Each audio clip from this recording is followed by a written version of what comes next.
traveled to Thorpe University. He has owned beauty supply companies. He has put in place a system for helping other people get involved in owning a beauty supply company. He's not white. Okay, but don't hold that against him. Okay. He has every other qualification that drives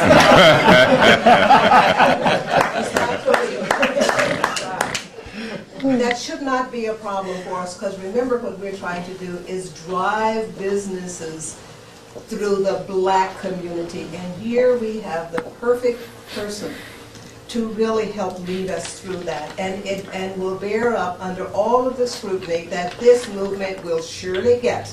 Because let's not kid ourselves.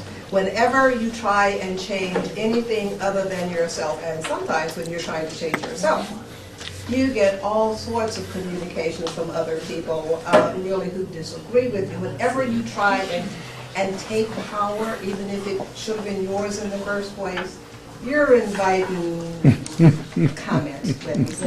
Comment.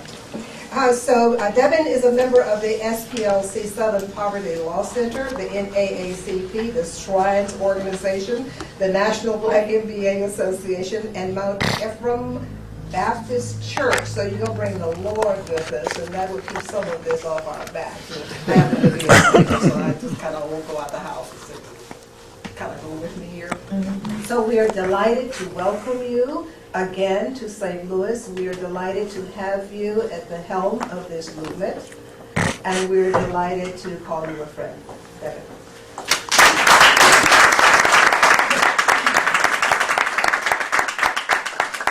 I want to thank you for such an introduction. I don't know who's a better salesperson, Joyce or Steve. You know, they work good together. Steve got me here in the rain, so that's pretty good sales, all the way from Atlanta. The first question I want to pose to each one of us is, where's the media? That's the first thing we got to think about. If I was to pull a pistol out of my breast pocket right now and shoot Steve, we'll get all the mainstream media showing up. And they're going to ask and interview each one of us on camera. Exactly. They're going to want to know what took place. So basically what they're saying to us is what we're doing now, they're not trying to perpetuate. They're trying to perpetuate the negative images and the negative things we do in the community. So before I get started, yes, I'm Devin Robinson, and mostly known as Professor Devin. I am an economics professor at Oglethorpe University in Atlanta, and the founder of Taking It Back University, where you can find my book, system, courses, and other resources to get into the black beauty supply industry. Now, the facts are, black people boast the highest unemployment rate in this country. We boast the highest high school dropout rate, we boast the highest illiteracy rate, and many, many more. Why is that? Do we know why that is? It's because we don't have our own black infrastructure. If all non-black employers were to fire black people tomorrow, all the black people from their payroll tomorrow, what would happen to us? What are we going to do? What is the face of the nation going to look like? It's going to look like the Emancipation Proclamation all over again. It's going to look like Juneteenth, when we're out there wandering, trying to find a place to settle, trying to find our way in society and our own jobs. But what they've been successful at doing is making us buy in to their industries and building their empires and making us feel that we have overcome. So we have a whole body of people in our community that feels there's no struggle. So what they do is go to college, get their degrees, get their money, and go support the other empires. They go find jobs at Ford, Coca-Cola, Pepsi, all these other places, forsaking ourselves. Now, I've met a lot of criticism myself. I'm going to tell you right now, I've met a lot of criticism with this whole 1-week boycott. Well, why should I shop with a black-owned store when I can get it cheaper at a Korean-owned or Arab-owned store? Well, the reason is because when we look at being so price-sensitive, we cause a bigger problem in our community. When we think we're getting it for cheaper, we're actually paying a higher cost because we go there and spend our money and they take that money out of our communities. So we have unnecessarily underfunded schools, we have higher unemployment, we have lower tax revenues, we have bad roads which leads to higher crime. So really when we think we're getting off scot-free with a cheaper price, overall we're paying a higher cost in our community. That's one reason. The other reason we have a lot of black-owned stores with higher prices is because they can't help it. The mentality of Negroes out there that go into the Korean stores and not spending their money with the black-owned stores. So what's happening? They have lower sales volume. So when they have lower sales volume, the ones that are buying with them have to pay the price of the higher cost. Why? Because they have lower sales volume. They got to stay in business. So that's what you find. We see a lot of arguments now on CNN, MSNBC, speaking about the healthcare reform and health insurance companies, premiums are rising. Why? Because we have higher unemployment rates. When you have higher unemployment rates, those that are left working have to pay a higher premium in order to give these guys golden parachutes and make sure they have $400,000 weekend retreats, in Mexico or wherever else. So we have this mentality thinking, well, I'm benefiting when I pay a lower price at a Korean store. And we're not seeing the bigger picture. It's an entire supply chain problem that we have.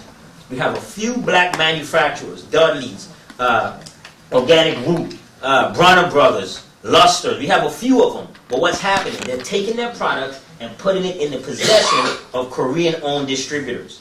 When that happens, we're out of luck. We just lost the value of our assets. So now we have distributors handpicking who they're going to send their products to. And by the way, if they do send, and they do, it's not impossible to get into the beauty supply industry. It's just harder. And you have to be a lot more resilient and more persistent in order to be highly profitable. So when they do business with the black-owned beauty supply stores, they don't operate fair and impartial. And when they do that, they make it more difficult for the black stores to operate properly. When you come in for your products and I don't have it, and the distributor promised that I'm going to have it tomorrow, I'm going to tell you you're going to have it tomorrow. Distributor don't get it to me tomorrow. You come in tomorrow looking for your product. You don't have it, now you're mad at me. You're not mad at the distributor. So what you're going to do, you're going to get frustrated. You're going to get tired of coming to the black-owned stores because you feel it's lower customer service, lower business skill, lower acumen. So you go across the street to the Asian-owned stores where the distributor just made sure they got their product that same morning. So now we have a problem throughout. Here are the facts. We got about 10,000 beauty supply stores in this country. Less than 500 are black-owned. We have just over 96% of the consumers, less than 5% we own. That's a problem. That's a huge problem. And if many of us feel that we've overcome and we can ignore this issue, we have another thing coming. Steve spoke about the Asians or other Russians or whoever else owning these salons and taking over by putting the minstrel show, the puppets, the black people to service our people, to make them feel comfortable, make us think that they own these businesses. We have another thing coming. I won't be surprised if they start taking over the black church. I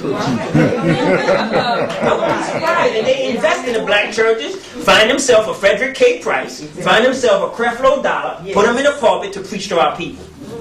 That's part of the problem we're going to have if we keep ignoring these issues. We're systematically ignoring these issues one by one. We've had multiple ownership in different industries. The Black Wall Street, Tulsa, Oklahoma, where, by the way, we're going to have our first annual Beauty Supply Conference next year. And these faces in this room, I'm expecting to see each one of you in Tulsa, Oklahoma. If you don't, I'm coming looking for you. Because you're here when the camera's on and lights are on, we're all dressed up looking jazzy. We got to get in the trenches also. So I'm going to be looking for each one of you in Tulsa, Oklahoma. We used to own these businesses. What happened with the Tulsa, Oklahoma issue? An alleged attack on a white woman. Now, I'm not being racist, I'm just being real. This is in the history books, this is in their books. Alleged attack on a white woman. So what did they do? They didn't go in looking for the criminal. They went in and burned down our stores. They burned down our businesses. When the KKK came to our homes, they burned down our assets, our homes, our horses, our farms. This is what they did. Many of the problems we face in our community are economic resolutions. That's what they is. If we go and build the black infrastructure, we will solve many of our problems. Many of them are tied to economic problems, economic disparity. So, of course, this week, with the Black Beauty Supply boycott, I've waged an economic hate crime. It's an economic hate crime when you handpick people, exploit them for economic benefit, but lock them out of the economic benefit. That's an economic hate crime. And you can go out and get into your Lexus and get into your Mercedes, which, by the way, black people don't even make. No black car.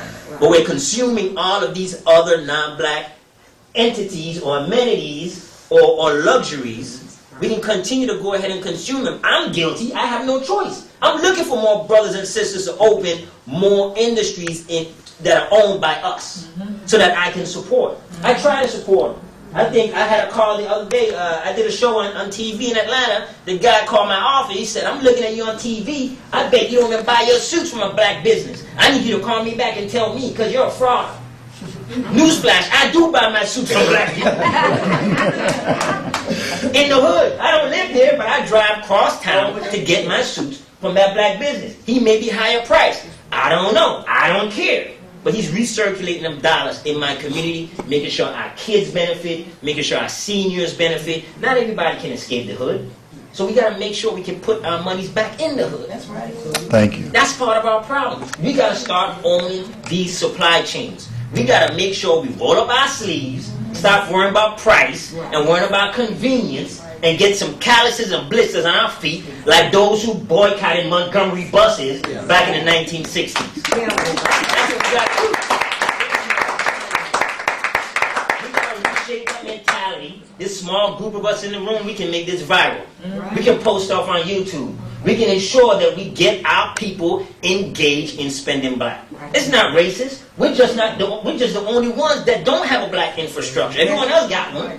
So why are you telling me it's racist? Because I'm saying my people should build one. That's not what it is.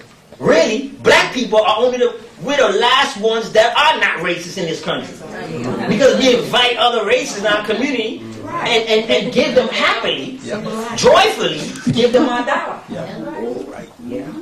We let them exploit us. We welcome them in. I would shoot Steve before I shoot the man. I would have an attitude with him when the man come up. How you doing, sir? When Steve show up, what's going on, dog? Right. That's my dog. We do that.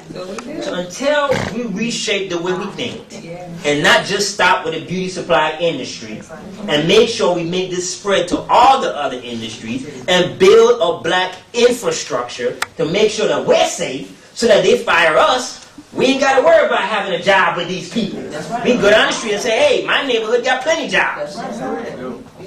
Being furnished by my people. That's what we got to focus on. This is just 1 week right now. $66.5 million the beauty supply industry generates every week. We can bring that to our community. We're about to approach a $1.2 trillion buying power in the black community. How much of that do we have? How much of that comes back to our community? That's a huge problem. So we're going to start with this 1 week. I didn't want to give people too much to bite or too much to chew. I didn't want them to feel, oh, we're going to do this forever until we take it back. Oh, I'm not down for that. That might have been a problem back in Montgomery. We said, hey, you might be walking for 383 days. People may not have done that. We had to tell them, listen, it might just be 10 days. Come on, it's 10 days.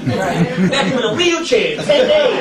Okay, 10 days. Crutches, okay, 10 days. Wound up being 383 days, but they stuck with it. So my people, I'm going to just say 7 days for right now. But expect to see me back until we get this thing back under control and in our grasp. All right, thanks for having me here. Thanks for the hospitality.